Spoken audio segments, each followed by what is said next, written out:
you to our first guest artists. They're hailing from New York and LA, and they produce ferociously interactive performances that combine dance and motion sensor technology. It is my honor to introduce you to Allison Rootberg, M.Schedel, also called Kinesthetech Sense. And they're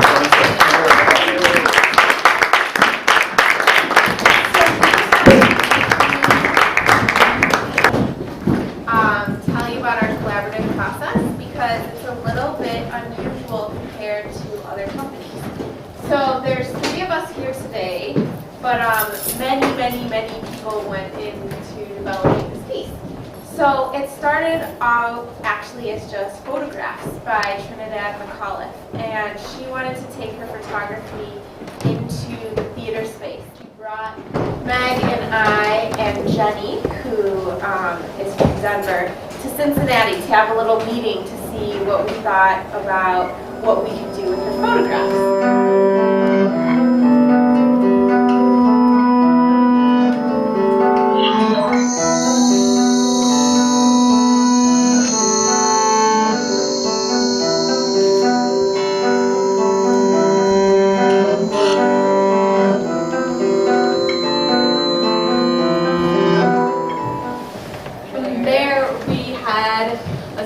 Of meetings via telecommunications, so we all use iChat and Meet. So it's a bit of a scheduling hassle because Allison is in California, Jenny is in Denver.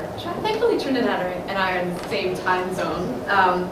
So we worked and used this online project management system to kind of develop a timeline. So how would we order Trinidad's photographs? How would we incorporate theatrical elements into it? And the piece premiered at the Wong Center, which is where we met Pete, who is the technical director of the Wong Center? Yes. Yeah. So I want to know what, I guess, is the cause and effect between the video and the sound and the dance, both when you're preparing and when you're performing. So this piece has many different sections. So in certain parts of the piece, my movement is directly affecting the video, and in certain parts of the piece, my movement is directly affecting the sound.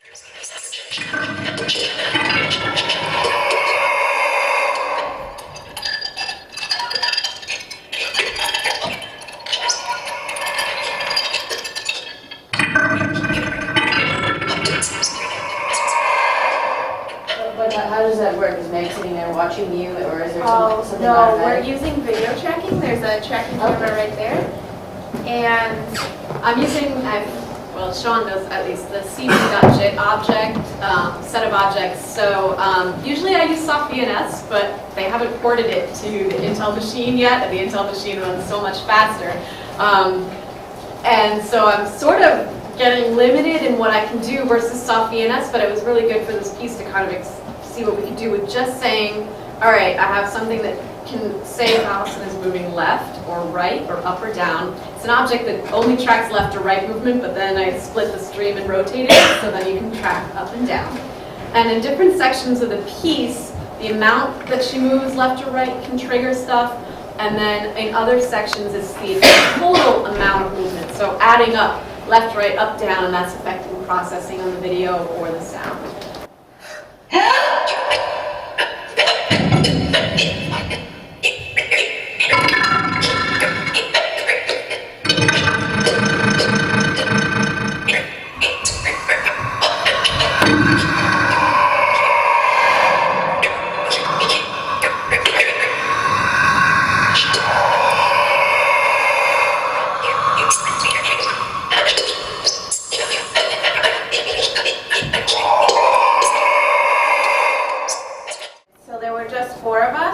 that kind of created this foundation for what the piece would be.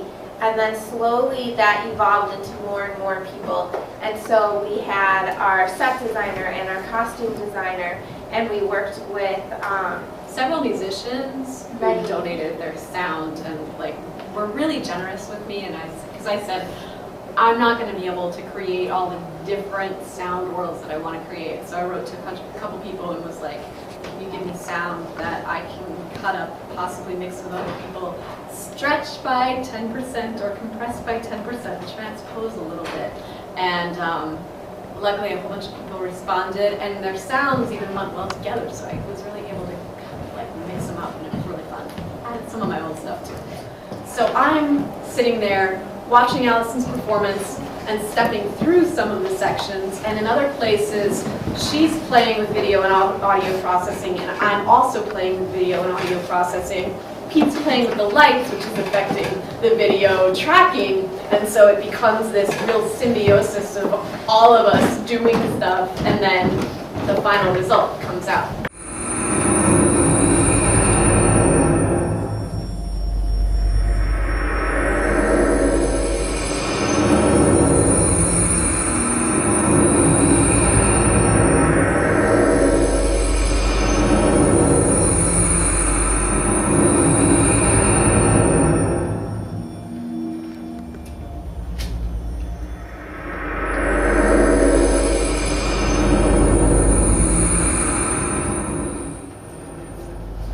So it's really an international collage of work that was put together by us because our company is all about working with other artists and other people to develop work together, because we think that the more people that can be involved, the more interesting the work will become. And it would be great if we were all in the same place, but it's like you find someone, like I found Allison at Summer Institute Art and Technology at the Kitchen, and there's some people here from that workshop, and we just kept wanting to work together, but we were never in the same place. So we've been developing the methods to be able to work in completely disparate locations at different times even. So I also like doing pieces that kind of showcase the interactivity as installations. We call them performance sites, so that the audience can get a chance to really interact with the technology, so that when they see the performance, they're not trying to figure out how it's working, and kind of know what's working and can appreciate the artistry. So Yeah, so what you guys saw tonight is something that we call expert performance, because normally we like to go in a space and we set everything up and we just let people walk through and play with it so that they can see what's going on there and then understand how difficult it is to get it to do what you want it to do. So sometimes we set stuff up in the lobby, and it's a little difficult sometimes because it takes so much more equipment, but it's really, I think, worthwhile because people get to play around with it, and sometimes we've even watched the people playing around with it, and we're like, we're taking that idea. We also adjust our pieces to whatever sort of venue we're at. So this piece generally is performed in a theater that's at least twice the size of this. And so everything became sucked in, which we really loved because it adds something else to the piece. We never get bored with our work, even if we've been performing it for over a year, because every time we do the piece, it becomes something completely different. Exactly a year ago, we were in Copenhagen, and we get there, and they presented us with a pool instead of a theater. And so we love those kinds of challenges. So I jumped right in and re-choreographed my piece to be swimming. After 30 days of, the swimming, are you sure we have to get? No, it has to be in the pool. But it was awesome. It really was. The swimming movement was controlling all the sounds. It was really fun.